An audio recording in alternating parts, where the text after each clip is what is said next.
आज के इस वीडियो में देखेंगे क्लास 10th के गेस किया गया महत्वपूर्ण सब्जेक्टिव प्रश्न जो कि साइंस से लिया गया है। इसमें का सभी क्वेश्चन काफ़ी इंपॉर्टेंट है, इसलिए वीडियो को स्किप मत कीजिएगा।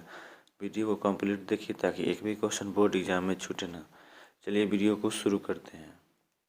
क्वेश्चन नंबर 1 कह रहा है कि एसआई मात्रा के साथ विद्युत धारा, विभवांतर और प्रतिरोध को परिभाषित करें। तो विद्युत धारा का डिफिनीशन, विभवांतर और प्रतिरोध दोनों का डिफिनीशन पूछ रहे हैं तो बता देंगे। कह रहे हैं कि विद्युत धारा किसी चालक में प्रवाहित होने वाली आवेश की प्रवाह की दर को विद्युत धारा कहते हैं। विद्युत धारा का एसआई मात्रक एम्पियर होता है और इसे ए मीटर से मापा जाता है। विभवांतर कह रहे हैं कि विभवांतर इकाई धन आवेश को विद्युत क्षेत्र को किसी एक बिंदु से दूसरे बिंदु तक ले जाने में किए गए कार्य की मात्रा को विभवांतर कहते हैं। और विभवांतर का एसआई मात्रक होता है वोल्ट। अब प्रतिरोध है, कह रहा है कि प्रतिरोध चालक पदार्थ का वह गुण है जो उस पदार्थ से होकर प्रवाहित होने वाली विद्युत धारा का विरोध करता है और इसका एसआई मात्रक ओम होता है।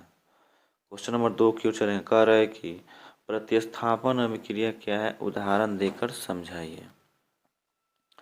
तो प्रतिस्थापन अभिक्रिया पूछ रहा है तो लिखेंगे वैसे रासायनिक अभिक्रिया जिनमें अभिकारक के परमाणु अथवा समूह यौगिक के परमाणु अथवा समूह को विस्थापित कर उनका स्थान ग्रहण करते हैं, प्रतिस्थापन अभिक्रिया कहलाती है।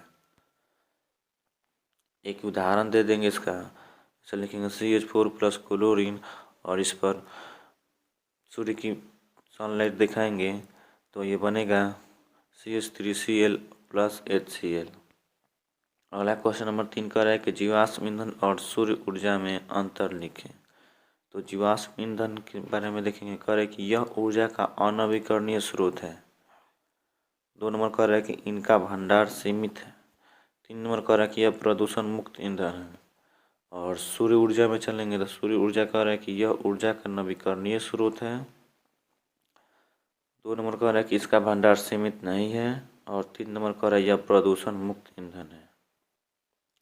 क्वेश्चन नंबर 4 की ओर चलेंगे। कह रहा है कि हीरे का अपवर्तनांक 2.42 है, इस कथन का क्या अभिप्राय है।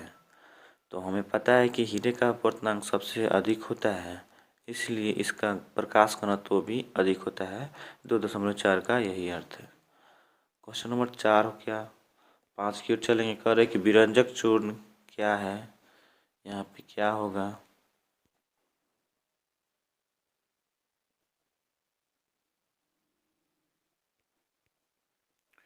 विरंजक चूर्ण क्या है, इसका रासायनिक नाम और सूत्र एवं उपयोग को लिखें।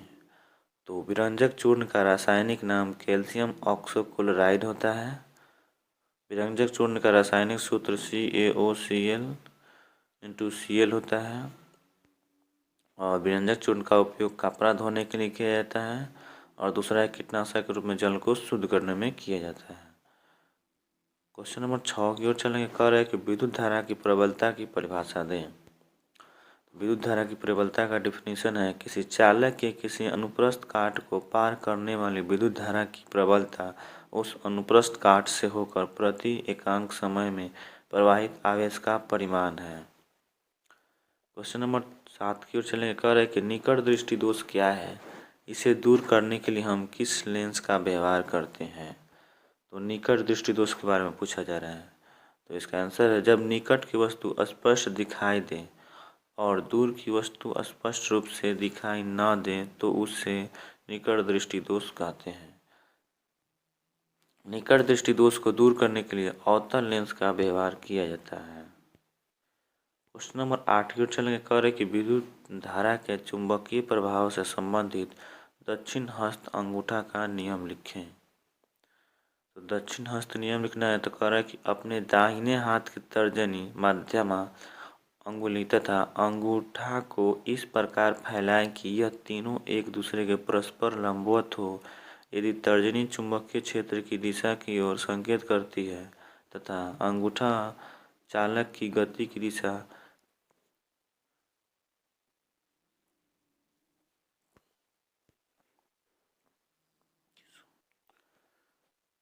यहाँ अंगूठा चालक की गति की दिशा, चालक की गति, यहाँ पे चालक होगा, चालक की गति की, चालक गति की ओर गति करता है तो माध्यम चालक में प्रेरित विद्युत धारा की दिशा दर्शाती है। क्वेश्चन नंबर अगला देखेंगे, कह रहे कि धोने का सोडा एवं बेकिंग सोडा के एक एक प्रमुख उपयोग लिखें। तो धोने के सोडा का उपयोग कपड़ा धोने में किया जाता है और बेकिंग सोडा का उपयोग भोजन पकाने में किया जाता है। क्वेश्चन नंबर नेक्स्ट कह रहा है कि श्वसन और दहन में अंतर लिखिए। तो श्वसन में देखेंगे, सबसे पहले कह रहा है कि यह एक जैविक क्रिया है, दूसरा कह रहा है यह सजीवों में होता है, और तीसरा कह रहा है इसमें कई चरण में ऊर्जा मुक्त होती है। और श्वसन का ही देखेंगे, यह क्रिया शरीर के ताप 25 से 30 डिग्री सेल्सियस पर होता है। अब देखेंगे दहन में, तो दहन कह रहे हैं कि यह रासायनिक क्रिया है, यह सजीवों में नहीं होता है। तीसरा कह रहे हैं यहाँ एक ही चरण में एक साथ पूरी ऊर्जा मुक्त हो जाती है। और चौथा कह रहे हैं यह बहुत उच्च ताप पर होती है। इस वीडियो में बस इतना ही। इसमें का सभी क्वेश्चन काफ़ी इम्पोर्टेंट था, इसलिए वीडियो को दोबारा देख लीजिएगा।